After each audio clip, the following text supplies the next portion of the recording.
প্ৰথমতে মই আপোনালোক আটাইকেইটা পৰিয়ালৰ চেনেলৰ পৰিয়ালবৰ্গলৈ মই আন্তৰিক অভিনন্দন জনালোঁ আৰু আজিৰ এই সভাখনত সভাপতিত্ব কৰা সন্মানীয় বাক্সা জিলা সাহিত্য সভাৰ প্ৰাক্তন সভাপতি কামদেৱ দাস, আমাৰ আমন্ত্ৰণ মৰ্মে আমাৰ গ্ৰন্থ উন্মোচন কৰা সন্মানীয় উন্মোচকদ্বয়, আমাৰ খাৰিজা বিজনী সাহিত্য সভাৰ সন্মানীয় সম্পাদক বাছিদুৰ ৰহমান, লগতে যিসকল আজি ইয়াত উপস্থিত আছিল আটাইকে মই অভিনন্দন জনাইছোঁ।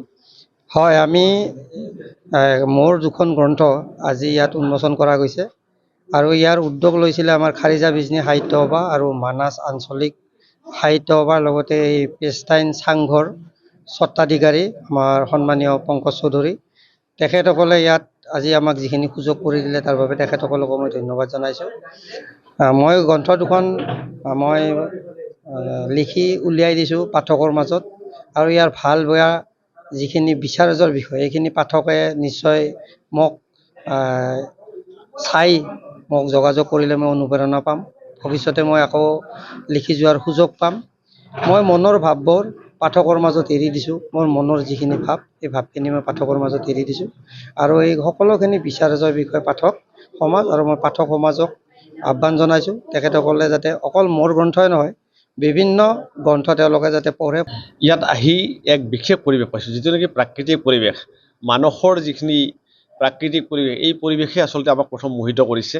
কাৰণ এনেকুৱা এটি পৰিৱেশত দুখনকৈ গ্ৰন্থ আমাৰ সন্মানীয় নয়নমণি চৌধুৰীৰ এই গ্ৰন্থ দুখন অতি সুন্দৰভাৱে ইয়াত উন্মোচন হ'ল। এখন গ্ৰন্থ মই নিজে উন্মোচন কৰিলোঁ আৰু আনখন আমাৰ ধৰ্মেশ্বৰ দাসদেৱে উন্মোচন কৰিছে। এক বিশেষ বিশেষ ধৰণৰ লিখনিৰে এই দুয়োখন গ্ৰন্থ অতি সুন্দৰভাৱে তেওঁ ইয়াত যি উন্মোচন কৰিবলৈ আমাক সুবিধা দিলে তাৰ বাবে তেখেত ধন্যবাদৰ পাত্ৰ। কাৰণ আমি যদি চাব যাওঁ ভিন্ন সাম্প্ৰতিক পৰিৱেশৰ যিটো মূল্যাংকনত যিখিনি তাত প্ৰবন্ধ আছে এই প্ৰবন্ধখিনি অতি সময়োপযোগী। একেধৰণে ঘাঁহবৰৰ এদিন যিটো আছে তাতো বহু কথা আনিছে, তাত প্ৰবন্ধ আনিছে, কবিতাও আনিছে আৰু সময়ৰ লগত ৰজিতা খুৱাই গোটেই কথাখিনি অতি সুন্দৰভাৱে ইয়াত যি স্থাপন কৰাই নহয় আমাক যি এক সুযোগ দিছে, অৰ্থাৎ অসম সাহিত্য সভাই হওক বা অসমীয়া সাহিত্যৰ ভঁৰাল যি টনকিয়াল কৰিব এই ধৰণৰ গ্ৰন্থই, আমি সেইটো কথা কিন্তু অকপতে স্বীকাৰ কৰিব লাগিব।